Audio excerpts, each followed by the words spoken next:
So I began just thinking of a painting which was comprised of many different kinds of parts that were not thought to be compatible or represented very different points of view, and have it as one thing, and where a painting was more like a conversation, where things were suggested, discussed, dropped, argued about, etc., etc.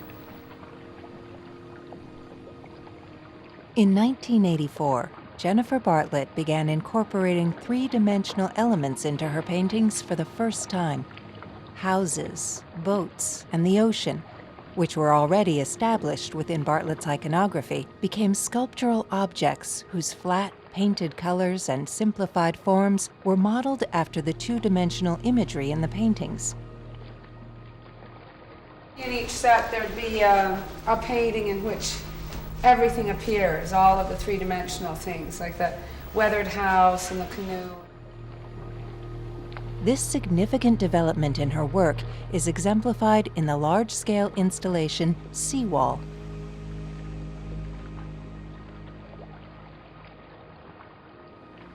A seawall is a hybrid place, a physical object or construction, a metaphor. It is an intersection between the human and natural landscape. In Bartlett's work, seawall connotes the place where the activity of painting meets the physical world outside of it. Within the installation, Bartlett positions viewers in the sea as they approach the painting. Klaus Ottman, curator of her 2013 survey, writes, quote, "Standing before one of her paintings, the viewer becomes part of a game, an actor rather than a spectator, who enters a participatory space that actively provokes perception and thought." Bartlett often uses multiple canvases to depict repeating scenes of the same subject, composite perspectives incorporating changing weather and light.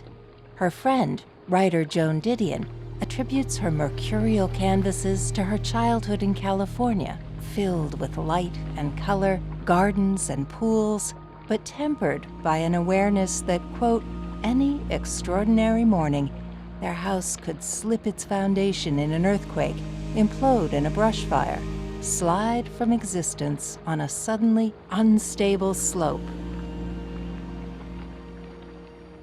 Seawall's 30-foot-long series of canvases depict a night scene where much of the landscape is shrouded in darkness. The objects in Seawall comprise a set that replicates and complicates the subject matter of the painting. Houses often serve as a stand-in for human presence in her work. In the past, the artist has painted houses as portraits, often naming her paintings after specific addresses of friends and places she's lived.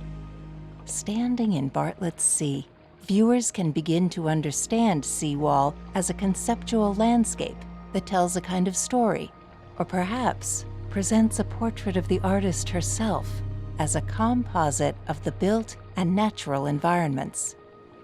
Seawall also has the feeling of a fairy tale or film noir, suggesting mystery, dissonance, and displacement.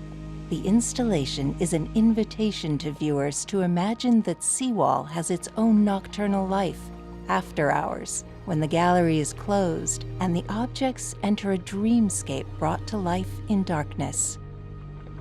Key details are discovered by reading between the lines, becoming still in one's discomfort and the uneasiness produced by these objects that are at once strange and familiar, like a childhood game or a roadside sculpture.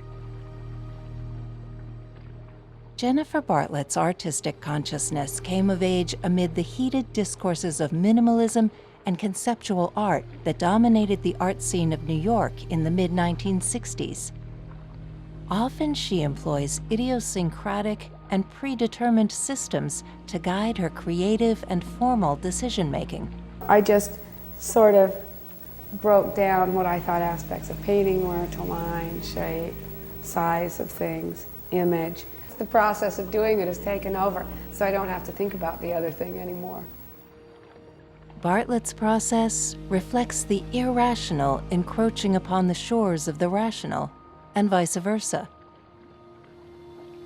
Seawall also seems to incorporate the whole gamut of discourses of the object, conflicting ideologies of sculpture and objecthood and theatricality born from her minimalist peers. I think part of the fun in art is that you really can't figure things out completely. There isn't one answer, and that the conversations you get into, why they're interesting is because there are very different points of view, and that the viewer takes the, with more or less experience, interprets, that I find interesting.